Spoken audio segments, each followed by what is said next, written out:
नमस्कार, मी प्रशांत कदम. महिला आरक्षणाच्या विधेयकावर विरोधकांना खोटं ठरवायला निघालेल्या भाजपचा खरा चेहरा काय आहे ते नीट बघा. मुंबईतल्या भाजपच्या मोर्चात ज्या महिलेनं एक सडेतोड प्रश्न विचारला, त्या महिलेची निंदानालस्ती चारित्र्य हनन करून झाल्यानंतर आता तिच्या विरोधात पोलीस तक्रार दाखल करण्यात आलेली आहे. ज्यांना भाजप माहिती आहे, ज्यांना त्यांची षडयंत्री मानसिकता माहिती आहे, त्यांना कदाचित या घटनेनं काहीच आश्चर्य वाटलं नसेल. हे त्या महिलेबद्दल होणार याची कल्पना ज्यांना भाजप माहिती आहे त्यांना नक्कीच आली असणार. कारण हा एक ठरलेला पॅटर्न आहे आणि यावेळी देखील एक मुखवटा वापरण्यात आलेला आहे. प्रत्यक्ष भाजप स्वतः पोलीस कंप्लेंट करण्यासाठी पुढं आलेली नाही आहे. आणि हा मुखवटासुद्धा महाराष्ट्रातल्या मराठी लोकांना परिचित आहे. गुणरत्न सदावर्ते यांची कन्या झेन सदावर्ते हिनं यावेळी पोलीस कंप्लेंट केलेली आहे. याच्या आधीसुद्धा सरकारला जिथं आवश्यक असतं तिथंच नेमके सदावर्ते कसे पुढे येतात, त्यांच्या याचिका कशा दाखल होतात, हा एक कुतूहलाचा प्रश्न आहे. पण यावेळी एका महिलेच्या विरोधात महिला उभी करण्यात आलेली आहे. इतकाच काय तो फरक. आता सगळ्यात पहिल्यांदा लक्षात घ्या की ही तक्रार जी आहे ती केवळ त्या महिलेच्या विरोधातली नाही आहे. हा एक प्रकारे सामूहिक दहशत निर्माण करण्याचा प्रयत्न आहे की आमच्या विरोधात राजकीय पक्षांच्या बद्दल, राजकीय व्यवस्थेबद्दल तुम्ही बोलाल तर त्याची ही किंमत तुम्हाला चुकवावी लागेल. अनेकांना ज्यावेळी ही महिला अशा पद्धतीनं आवाज उठवत होती त्यावेळी तिच्यामध्ये कदाचित स्वतःचा दबलेला आवाज दिसत होता. आपल्या वतीनं कुणीतरी बोलतंय याचं सुद्धा समाधान अनेक लोकांना झालं असेल, पण या सगळ्या लोकांना गप्प करण्यासाठी हे पाऊल उचलण्यात आलेलं आहे. म्हणजे याच्या पुढं तुम्ही हिंमतच करू नये प्रश्न विचारण्याची. राजकीय पक्ष अशाच पद्धतीनं काम करत राहणार, ते रस्ते ब्लॉक करत राहतील. रस्ते हे जणू ब्लॉक करण्यासाठीच आहेत, ते तुमच्या सामान्य नागरिकांसाठी थोडेच आहेत. अशा आविर्भावामध्ये ही पोलीस कंप्लेंट जी आहे ती करण्यात आलेली आहे. आणि मी म्हटलं तसं की पुन्हा एकदा मुखवटा वापरण्यात आलेला आहे. आणि कारणं काय देण्यात आलेली आहेत, तर सरकारी कामामध्ये अडथळा निर्माण करण्याचा प्रयत्न या महिलेनं केला. तिनं वापरलेली जी भाषा आहे त्याच्याबद्दल तक्रार आहे. आणि सोबतच या संपूर्ण मोर्चामध्ये जणू चेंगराचेंगरी निर्माण करण्याचा तिचा उद्देश होता, अशा पद्धतीची सुद्धा तक्रार पोलिसामध्ये वरळी स्टेशनला देण्यात आलेली आहे. आता परीक्षा जी आहे ती मुंबई आणि महाराष्ट्र पोलिसांची आहे. याच्या आधी अनेक गंभीर प्रकरणामध्ये म्हणजे अजितदादांच्या विमान अपघाताच्या प्रकरणामध्ये रोहित पवार हे ठाण मांडून होते, पण FIR झाली नाही. कालचं उदाहरण आहे बुलढाण्याचे संजय गायकवाड. हे छत्रपती शिवाजी महाराजांच्या बद्दल काय अपशब्द वापरत होते, पानसरेंच्या बद्दल काय शब्द वापरत होते, त्यांच्या विरोधात तक्रार दाखल होणार आहे का, FIR दाखल होणार आहे का? प्रकाशकांनी ती दाखल करण्याचा प्रयत्न केला, पण ती अजूनही दाखल करून घेतलेली नाहीये. आणि इथं मात्र या महिलेला शांत करण्यासाठी हा पद्धतशीर प्रयत्न जो आहे तो केला जातोय. काय आहे ही कंप्लेंट? म्हणजे याच्यामध्ये असं म्हटलं गेलेलं आहे, एकतर त्या महिलेचं नाव काय आहे हे सुद्धा अजून कळू शकलेलं नाहीये.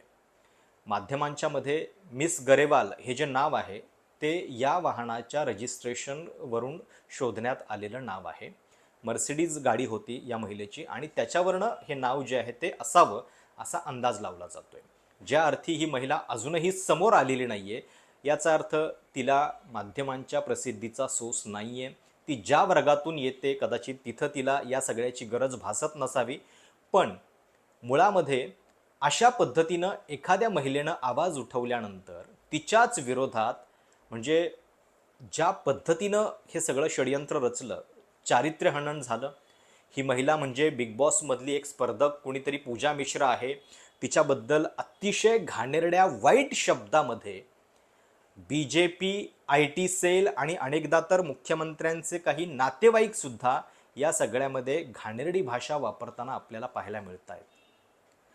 ही कंप्लेंट जी आहे त्याच्यामध्ये असं म्हटलंय, सोशल मीडियावरून स्क्रीनशॉट फोटो काढून या तक्रारसोबत जोडलेली महिला आपल्या कारमधून उतरून वाहतूक कोंडी दूर करत असणाऱ्या पोलिसांच्या कामकाजात अडथळे आणते. मेरे साथ कोई बात नहीं करेगा, शट अप असं म्हणून अडथळा निर्माण करत आहे. जाणीवपूर्वक शिवीगाळ करत आहे, गलिच्छ अश्लील शब्द वापरून आणि ओव्हर रिॲक्ट करत आहे हे स्पष्ट दिसतंय. सदर महिला ही चेंगराचेंगरी निर्माण व्हावी या उद्देशानं हजारो महिलांवर आणि पोलिसांकडे पाण्याची बॉटल फेकून सार्वजनिक शांतता भंग करण्याचा प्रयत्न करत होती, असं देखील या घटनेमध्ये तक्रारीत म्हटलेलं आहे. म्हणजे तिचा उद्देश चेंगराचेंगरी निर्माण करण्याचा होता. सदर महिला हेतुपुरस्सर शांत होताना दिसत नव्हती. मोर्चातील प्रतिष्ठित व्यक्तींना पत्रकारांशी बोलताना त्यांचा अपमान दिसला पाहिजे अशा प्रकारे get out of here, did you not understand असं ओरडून अपमान करत होती वगैरे वगैरे. आणि या पार्श्वभूमीवरती तिच्या विरोधात FIR दाखल करण्यात यावा ही विनंती जी आहे ती करण्यात आलेली आहे.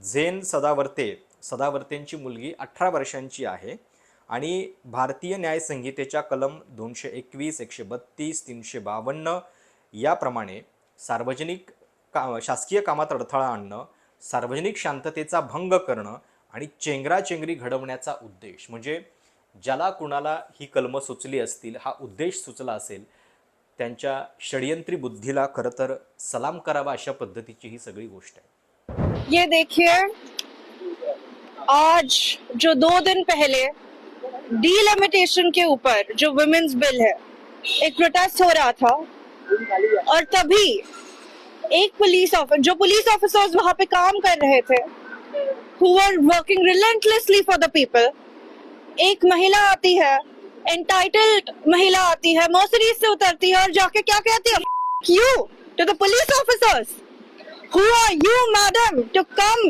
and talk against our public authorities, who are you to disrupt the public functions of this country?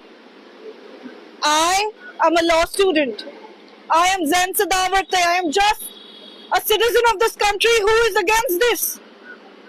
What is this behavior? I am a granddaughter of a police officer. There was Mr. Minister Girish Mahajan, who was also disrespected. Why? Just because there were a couple of cameras. There was national television. You wanted to create victimization. What was the intent behind this? What was the agenda? इस देश की धरती पे insult towards hard-working police officers, insult towards the public functionality, to the constitution and the constitutional mechanism itself, ये नहीं चलेगा. अगर आज we don't set an example and stone, then when is it going to happen?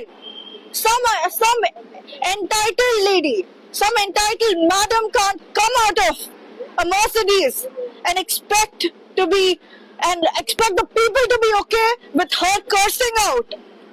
हमारे देश के police officers, there is a way.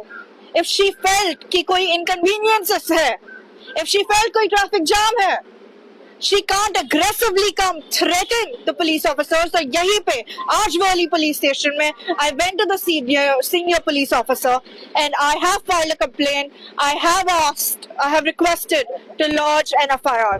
पण मुद्दा काय आहे की आपल्या देशाचं कोर्ट, आपल्या देशाचं न्यायालय हे सांगतं की रस्त्यावरती प्रदर्शन करायला परवानगी नाही आहे. परवानगी करण्यासाठी आंदोलनं करण्यासाठी तुम्हाला मैदानं आहेत, तिथं राजकीय कार्यक्रम व्हावेत.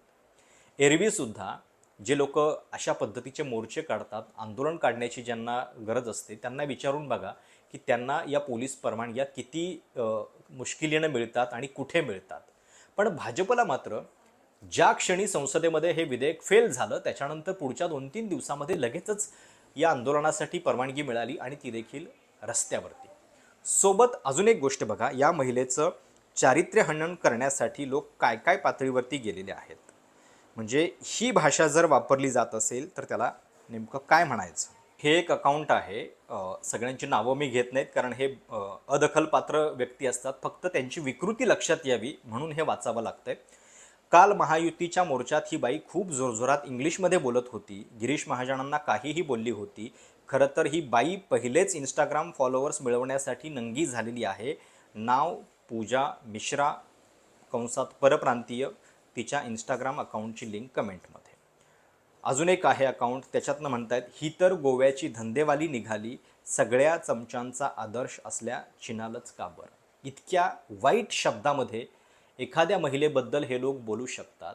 म्हणजे नारी शक्ती वंदन, त्याच्यानंतर महिला आरक्षणाबद्दलचा गौरव या सगळ्या गोष्टी नावाला, आणि प्रत्यक्षात एका महिलेनं एक साधा प्रश्न विचारल्यानंतर त्याच्याबद्दल या लेवलला भाजप आणि त्यांचे कार्यकर्ते येऊ शकतात. आणि याच्या पुढं जाऊन काही लोकांनी ती पूजा मिश्रा नावाची जी कंटेस्टंट होती बिग बॉसमधली ती हीच आहे असं सांगण्याचा प्रयत्न देखील केला, आणि कशा पद्धतीनं तिची हिस्ट्री अशाच कॉन्ट्रोवर्सीची आहे. म्हणजे एका अकाउंटवरनं बघा, हे शशी शेखर नावाचं अकाउंट आहे. Hope left liberals new found hero is actually a mentally deranged and a drug addict. She is mentally unstable. Her name is Pooja Mishra. Some of the major controversies she is involving with are.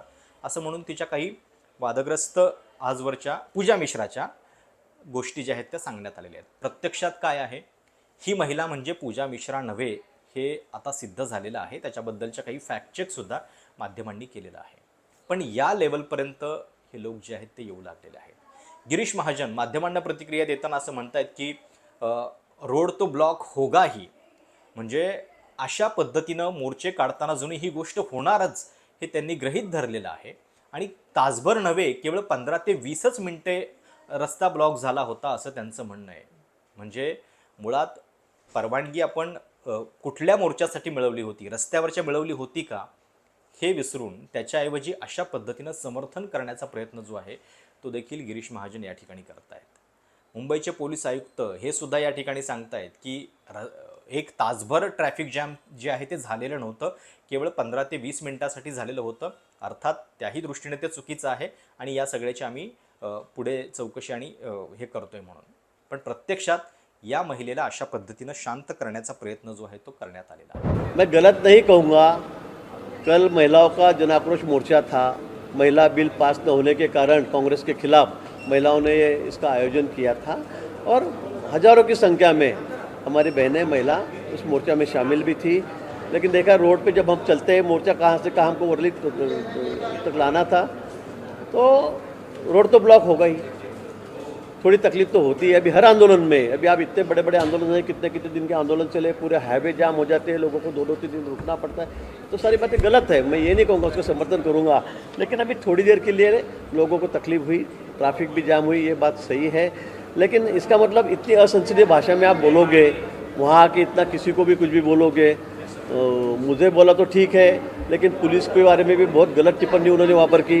Raste pay bottle पड़ी थी, वो फेंक के मोर्चा में, वो उठा के मोर्चा में फेंक कर उन्होंने मारी. तो ये भी कोई सही बात नहीं थी. मतलब ये भी बात मुझे लगता है, ये कहते हैं उनका संताप व्यक्त करना मैं गलत नहीं कहूँगा.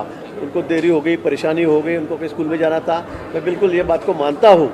लेकिन इसके लिए आप पुलिस में कंप्लेंट कर सकते थे. और इस मोर्चा की परमिशन तो हमने पहले से ही लेके रखी थी.